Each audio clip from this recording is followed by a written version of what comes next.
Frère, il y a une onction que Dieu a gardée dans ces derniers jours. Tu sais, un jour, j'étais en vision et j'ai été emmené quelque part au ciel. Je suis allé dans un appartement où j'ai vu quelque chose d'étrange. J'ai vu une salle où il y avait beaucoup de membres. Des jambes, des bras, des yeux, des cheveux. C'était horrible à voir en vision. Mais en même temps, c'était paisible.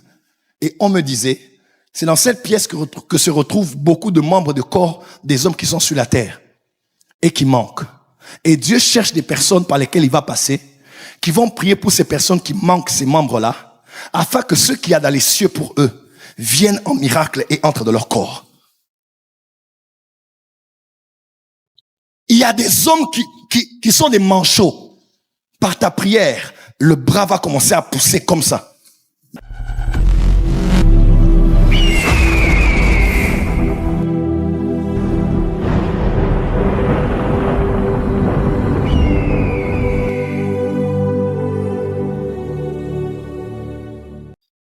Tout le monde veut tout maintenant. Je veux l'onction maintenant, la puissance maintenant, l'expression. Il y a des choses, ça prendra 20 ans. Tous les hommes que Dieu a utilisés comme des généraux, Dieu a pris des années pour les former. Joseph a attendu. Moïse a attendu. Abraham a attendu. Même Paul a attendu. Philippiens est écrit, il avait près de 30 ans de ministère. Mais il dit que je laisse ceux qui étaient en arrière et je cours. Même là encore, à cet âge-là, il cherchait du nouveau. 30 ans. La gloire, il y a des responsabilités qui arrivent, mais tu dois savoir que ne te laisse pas aller à l'impatience.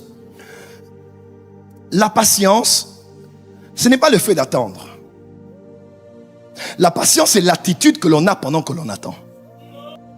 Le problème n'est pas tu attends, mais le problème est comment tu attends. Eh, ma soeur Déborah, tu attends le mariage, oui, mais avec 5 copains sur WhatsApp, un à Montréal, l'autre à l'église, un autre c'est annexe de l'université, un autre est à Paris, et tu les gères tous, et tu attends le mariage, tu n'attends pas. La patience, ce n'est pas attendre ce que tu veux. La patience, c'est l'attitude que tu as pendant que tu as. Pendant que tu as la promesse. Ismaël est né du fruit de l'impatience.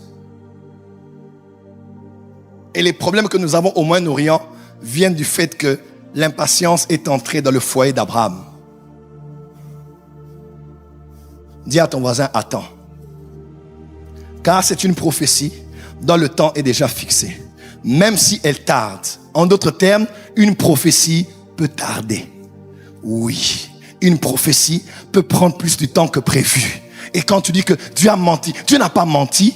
Parce qu'à vrai dire, quand Dieu veut faire quelque chose par toi, il commence d'abord à travailler en toi.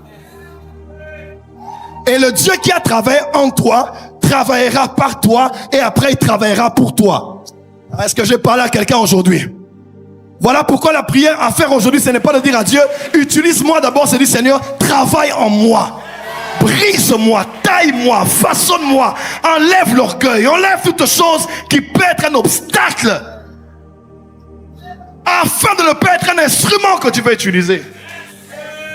Parce que plusieurs ont travaillé dans le réveil, mais ils sont morts dans l'orgueil. Ils sont morts alcooliques. J'ai un prophète que je connais au Congo qui prophétisait avec des détails inimaginables, mais il est mort de la maison d'une prostituée, du sida. Le problème n'est pas que Dieu veut travailler par toi. Tu dois le laisser travailler en toi. Parce qu'un tuyau qui n'est pas propre, même si l'eau est propre, l'eau est limpide, l'eau finira par sortir avec des rouilles. Pas parce qu'à l'origine l'eau était rouillée, mais parce que le canal n'était pas lavé, n'était pas nettoyé. Et aujourd'hui, tu risques de produire une eau par ton ministère. On commence à discréditer l'évangile, on commence à discréditer le ministère, pas parce que Dieu à l'origine est impur, mais parce que le canal par lequel il est passé a encore beaucoup de choses qui ont souillé ce qu'il a fait par lui. Aaron, si tu savais que tu es un homme de la montagne, mais tu fais quoi dans la vallée? Aaron, si tu savais que tu es préparé à quoi? À une huile. Frère, il y a une onction que Dieu a gardée dans ces derniers jours.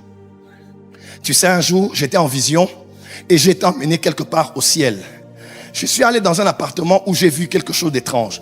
J'ai vu une salle où il y avait beaucoup de membres. Des jambes, des bras, des yeux, des cheveux. C'était horrible à voir en vision. Mais en même temps, c'était paisible. Et on me disait, c'est dans cette pièce que se retrouvent beaucoup de membres de corps des hommes qui sont sur la terre et qui manquent. Et Dieu cherche des personnes par lesquelles il va passer, qui vont prier pour ces personnes qui manquent ces membres-là, afin que ceux qu'il y a dans les cieux pour eux viennent en miracle et entrent dans leur corps. Il y a des hommes qui sont des manchots. Par ta prière, le bras va commencer à pousser comme ça, devant tout le monde. Il y a des personnes qui n'ont pas Dieu, pas de dents. Tu seras en train de prier, les dents en or, en argent vont commencer à apparaître dans... Oh, je parle à quelqu'un qui est ici. Il y a des femmes qu'on a opérées qui n'ont pas de trompe. Dieu veut donner des trompes, mais les trompes sont au ciel. Mais où sont les instruments de transit? Les personnes qui vont se purifier et se sanctifier, se mettre à part pour dire à Dieu, fais de moi ton instrument, pour que ta volonté qui est faite d'aller se fasse aussi sur la terre. C'est parce que tu ne sais pas qui tu es. C'est parce que tu ne réalises pas ce à quoi tu es appelé, que tu as baissé tes standards et tu vis une vie comme n'importe qui. Impatience. Impatience. Frère, les adorateurs n'attendent pas que Dieu accomplisse les promesses pour avoir la foi. Les adorateurs n'ont pas la foi aux promesses, ils ont d'abord foi en Dieu. Que la promesse s'accomplisse ou pas, il n'y a rien qui secouera ma foi. Ma foi est inamovible. Ma foi est stable. Si Dieu me donne, gloire à son nom. S'il ne le donne même pas, il n'y a rien qui va changer mon adoration. La louange, c'est de dire à Dieu merci. Ou la chaussure. Parce qu'on célèbre Dieu pour les hauts faits. Mais l'adorateur dit, Seigneur, même si je n'ai pas de chaussures, j'irai à l'église à pied. Parce que je t'aime. Parce que tu es amour. Parce que tu es bon. Là où le louangeur regarde les mains de Dieu, l'adorateur regarde le cœur de Dieu. C'est bien de louer. Louer, c'est une porte qui nous donne un accès. Mais la louange, ce n'est pas tout. La louange, c'est le premier pas. Le second, c'est l'adoration. Tout le monde peut louer. Que tous ceux qui respirent louent le nom de l'Éternel. Les feuilles peuvent louer. Les arbres peuvent louer. Parce qu'ils respirent. Les pins peuvent louer. Parce qu'ils respirent. Mais adorer, c'est un autre monde. Nous connaissons ce que nous adorons. On doit connaître Dieu pour l'adorer. Un païen ne le connaît pas. Et on connaît Dieu par son Fils Jésus-Christ. Dieu cherche des adorateurs. Dieu cherche des Aaron. Sacrificateur veut dire adorateur, n'est-ce pas? Celui qui offre le parfum. Celui qui adore Dieu. Aaron n'adore plus l'argent. C'est vrai que ça peut être dur financièrement, mais aime Dieu plus que l'argent. Aime Dieu plus que le mariage. Aime Dieu plus que le ministère. Écoute-moi. Nous devons arriver à un point où on peut dire à Dieu, Seigneur, même si tu m'enlèves le ministère aujourd'hui, je resterai à l'arrière, je resterai un bon chrétien. J'attendrai la Jérusalem céleste.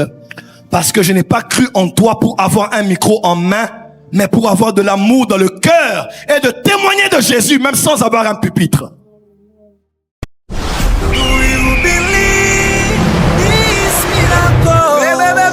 Supernatural dunamis power. Rakoto